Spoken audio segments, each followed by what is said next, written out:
Ang posisyon ng NBA player sa pecking order ng isang team ay maaaring magbago anumang oras. Ito ay isang patuloy na banta para sa mga hindi bituin. Kung ang isang koponan ay pumili ng isang manlalaro na may maihahambing na estilo ng paglalaro, ay maaaring matapos ang karera ng manlalaro. Ang koponan sa kalaunan ay umaasa na ang kanilang bagong draft na koponan ay magiging mas mahusay na manlalaro. Malapit na bang matapos ang oras ni Harrison Barnes, kasama ang Sacramento Kings? Hindi tayo pupunta ng ganoon kalayo.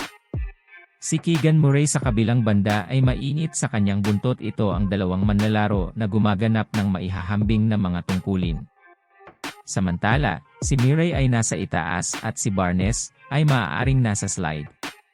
Wala sa mga ito ang nagpapahiwatig na si Barnes ay hindi na isang mahalagang manlalaro ng NBA.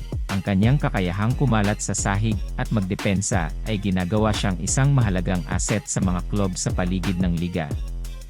Makakahanap sila ng manliligaw kung gagawin siyang accessible ng mga hari. Paano ang Lakers ng Los Angeles? Tinanggap ng Utah Jazz si D'Angelo Russell Sacramento Kings na natanggap ang FC Kelly Olynyk F. Simon Fontecchio. Natanggap ng Los Angeles Lakers si F. Harrison Barnes, 2027 second round pick Sac, 2029 second round pick UTA. Hello Lakers fans! Take the opportunity to leave that like, subscribe to the channel, and activate the bell para ma-notify sa tuwing may bagong video. Ang mga hari ay iniisip na ang tungkol sa pag-aayos ng kanilang teenager bago nila pinili si Murray. Ang mga hari ay inaasahang pipiliin si Jaden Ivey na ang pang-apat sa lahat ng pagpipilian sa 2020 upang mag-draft. Hindi nila ginawa sa huli. Pinili ni Sacramento si Murray kaysa kay DR at Fox na nasa koponan na. Naniniwala ang ilan na nagkamali silang hindi nagustuhan ng mga tagahanga kapag pumipili ang kanilang paboritong club para magkasya. Karaniwan nilang sinusunod ang patakarang pinakamahusay na available na player para makasigurado. Mas simple na maging masigasig tungkol sa isang posibilidad na may mas malaking kisam sa hitsura. Hindi ibig sabihin na nagkamali ang mga hari. So far, mukhang matalino ang desisyon nila. Si Murray ay isang mahalagang bahagi ng tagumpay sa playoff ng hari bilang isang rookie noong nakaraang season, kaya naman iniisip namin kung susubukan ng Kings na mag-trade ng mga kamalig.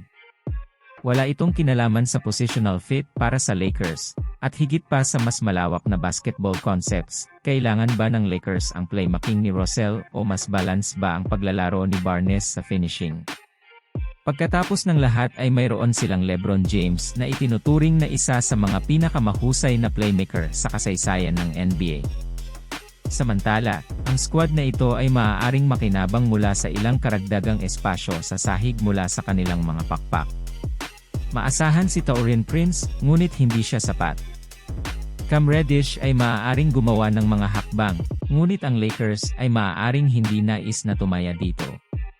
Kulang ang team na ito sa tatlong ND wings na nakukuha nila dito. Si Barnes ay isang batikang profesional na may karanasan sa championship. Sa pangkalahatan, ang trade na ito ay dapat gawing mas balancing squad ang Lakers.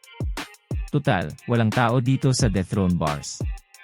Iwanan ang iyong opinyon sa mga komento. Salamat sa panonood. Kung nagustuhan mo ang video, siguraduhing mag-subscribe sa channel, at i-click ang icon na bell upang maabisuhan kapag nag-post kami ng mga bagong video.